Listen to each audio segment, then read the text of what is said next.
Welcome, good people. We are still looking at this Diddy trial, and today we heard testimony from Eddy Garcia, one of the security team that was on that detail at the Hotel Intercontinental. And we have Kristina Khorram's name all up in the mix, as well as these Joker cards being used all over the place. Bana is also on the stand using her Joker card, the immunity. It's a lot of that going on. But let's get into Eddy Garcia and his account of what happened at the hotel, which we all really know, but what happened afterwards. His exchange with Kristina Khorram, Diddy's chief of staff. This is where they want to really emphasize where he enters into the realm of RICO because of bribery, obstruction of justice, or could we possibly be talking about bribery? Maybe a little blackmail-ish type of situation, even though Diddy wanted this video to disappear. For me, there's something about the way these details have come out. And by Eddy Garcia's own account, Kristina Khorram was getting at him on the phone, trying to reach him, and she requested that she wanted to see this video. She wanted to see it. She wanted to get her hands on it. Can I possibly take that off of your hands? I mean, she was doing her job as Diddy's chief of staff. Damage control, this is something we do not want. And he said, no, I can't do that. So she asked him in various ways, could you reconsider? It came to the point where she asked him, well, what's on the tape? Since I can't see it, I can't get a hold of it. And from his account, he just went there. It's bad. And again, she did what she's supposed to do. Please, can I get a hold of them? Is there something we can do? And then she passes the phone to Diddy. There's some news agencies reporting that it was a completely different phone call that Diddy made to Eddy Garcia and introduced himself. But from an account that I have, Kristina Khorram just took it up a notch and passed the phone to Diddy. And he's just like, hey, what can I do? He's like pleading with him. Almost, it sounds kind of gentlemanly. Look, this is very bad for me to have something like this come out. It's bad for my brand. It's bad for my look. This was a bad night. There was alcohol, me and my woman going at it. It was not a good moment, and I was out of line. I just can't have this. Is there something we can do? Can I get this? Diddy said, I know you can help me with this, and I'll take care of you. Something to that effect. So he said, okay, let me talk to my boss, my manager. So let me just stop here. Diddy could have meant that, hey, you're a young dude. You might like to come to one of my white parties or one of my other events. You know the kind of people that are there, all the it people, all the people that you love listening to, watching on TV. He could have possibly want to hook him up with some fashions. He could hook him up with some drinks. I don't think Diddy just throws money around anyway. So that could be an argument. But no, he went to his boss, he went to his manager, and they came back. He said, my boss said he'll give it to you for $50,000. So at some point, they brought into the discussion about non-disclosures. Make sure that this is the only copy. I want you to put your name on this and requesting their IDs. I don't know what, I guess all the people that are involved to make sure that everybody, I guess 3 people had to sign a non-disclosure. They wanted some assurance that this was going to be the end of this, that it's squashed. And the security team had a concern about if there might later be a complaint about abuse coming from Cassie's side.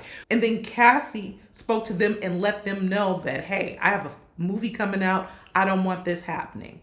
Now, there's a few ways to look at this. For one thing is Diddy and Cassie's relationship continued for another 2 years. From a legal standpoint, if you ever watch the show Cheaters, there's a lot of reasons why a person or persons might not want to have sensitive behavior of theirs captured on a videotape. It doesn't have to be an assault. It could be that they're with somebody they're not supposed to be with. It could be that they're a pastor and they're somewhere they probably shouldn't be, like clubbing, or someone moving around like the picture of health when they have an insurance claim and they said that they need crutches or whatever. There's reasons. So Diddy did not want his image tainted because of his behavior.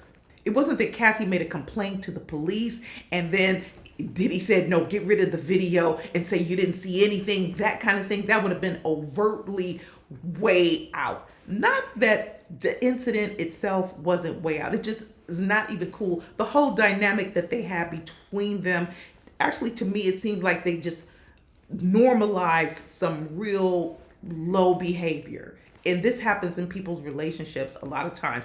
It just takes on a life, and they normalize this kind of dysfunction in the relationship. Nobody could ever have one, you couldn't have one day like that with me, but this is not about me. What the security team knows right now is this, that Diddy under no circumstances wants this videotape out. And he wants to be sure that this is not a problem in the future. So after reevaluation, they came back with a figure of 100K. And Diddy also agreed to that. Kristina Khorram's role in this negotiation and solidifying the deal with these stipulations about the NDA and assurance that that's the only copy. How far her role went is, we will see. But it's still a question. Is this a couple, a team of people that want to prevent embarrassment? Or is it obstruction of justice? Or do we have some kind of lightweight extortion, bribery, some people capitalizing on a situation? I guess normally you wouldn't be able to have someone remove what's captured on their CCTV footage, especially from a big corporation like that, a hotel chain. That shouldn't be happening. So yeah, you get it. He requested it. They could have said no, but they saw an opportunity that they could capitalize on. But does it fit the bill of RICO? Have we reached the level of RICO? I think if Cassie had filed a complaint and Diddy did all this, then, and the security guard, and they actually agreed, I mean, they kind of in trouble too. That's why they have this immunity, man. We got the Joker card. And if it's bribery, boy, this is ineffective. I mean, Diddy's money, he's dropping a lot of money, 20 million in Cassie, 100K to these dudes. It has been very ineffective so far. Diddy's money has not bought him the promise that he thought it would hold. But I will say this, y'all already saw Brian still in action. Do not think that this is the end of this. He's not done with this security team. Just like I thought Diddy's defense was playing pity pat with Cassie's mom and Cassie on the stand. They were going very light and gentle with them. But they have taken many opportunities to kind of come at Cassie's motives, her motivations, her character. But we have a ways to go. So we also have Frank Piazza on the stand to speak to this video compilation, why it seems to skip sometimes because of CCTV footage. It doesn't film like a YouTube video, and it jumps sometimes because it's triggered by motion. And when it's looking at a blank wall or even human subjects that seem to be kind of still, it's not really in a recording phase. So it kind of pauses a little bit and resumes. So that's why you're seeing a lot of that. But the other thing that Frank Piazza is doing, he's explaining this compilation and that he was privy to some freak off videos, 2 from 2014 and 2 others from 2012. So you have October 14th and October 20th of 2012, so 2 times in 2012, and October 8th and December 4th in 2014, the freak off videos. And he was commissioned to enhance the audio. CCTV footage, no audio, you're never gonna get it, but these freak offs, they wanted to enhance the audio, and he was speaking on that. No one saw the videos. No one in the jury. I don't know if maybe the judge has viewed them and the prosecution and defense have looked at them. It seems like they would have to if he saw them and they're even discussing it. So we have Bana, another one with the Joker card. You know, this whole trial, all of the witnesses so far, they all, it's like 90% of them have to use these Joker cards and have immunity because they were all partying together. They were all dancing with the devil under the pale moonlight with the alcohol and the pharmaceuticals, partying hard, getting wild, getting wild. And the only people that, there's a few, but who stands out to me is Kid Cudi and the Punisher. Can't think of his real legal name right now, but these guys were just straightforward, speaking the truth, speaking their truth. And everybody else, it's just a lot of sketchiness with everybody. Mia, Mia, with the text messages, with the, oh, I was working in fear of my life. I wanted to protect Cassie. I wanted to control Diddy's outrageous moves. I never knew when he would, and then all of these loving text messages after she's gone. I know people thinking about the trauma bonding, and when Mia is finally let go of by Diddy, for sure in 2016, then she's falling out, fainting, crying to Kristina Khorram. Saying that her life is over. And here's another situation again, just like with Capricorn Clark. I think you should have a new lease on life. It's like you're away from this wild dog. You're away from this madman. You no longer have to live in fear. You've been released. He's not keeping tabs on you. He's not tracking your movements. He's not making you nervous. You're free to go on to other things. The hypnosis, he's not casting a spell on you anymore, but you don't want to. And just like with Mia, Brian still was not done with her.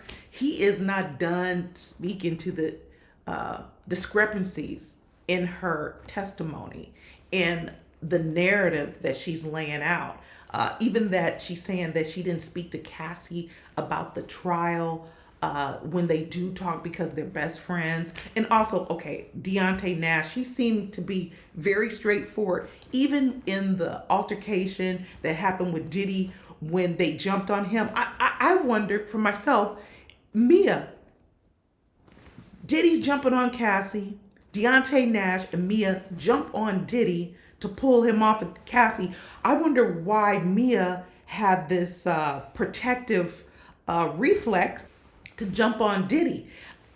To me, the way this movie's playing out, I would expect Mia to curl up into a ball and then Deontay to notice Mia, what's wrong with you? And then he pulls it out of her. I've also been abused. But no, Mia goes like a mother bear. She's going to protect Cassie. So it's like, how can all these things be true? Really, I'm sure we're going to get another psychologist. And I'm sure Brian Steele, you have not heard the last of them, but you have Bana. She's exercising the option to have immunity to testify freely. And she speaks about this night where Diddy is hanging her over a 17th floor balcony, which is Cassie's apartment. I don't see how you come back from that. Hey, I'm just thinking, if I'm a juror hearing all of this fantastical stuff, I'm sure this man was out of line. There's no question. And there's no question Cassie deserved money for that pain and suffering.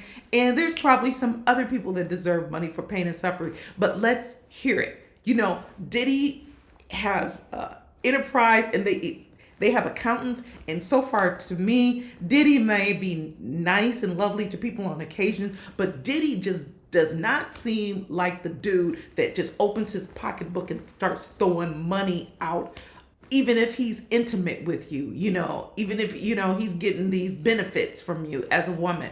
It's like, he just don't seem like that type of dude. But like, really, can we talk? Like, can we be for real about this?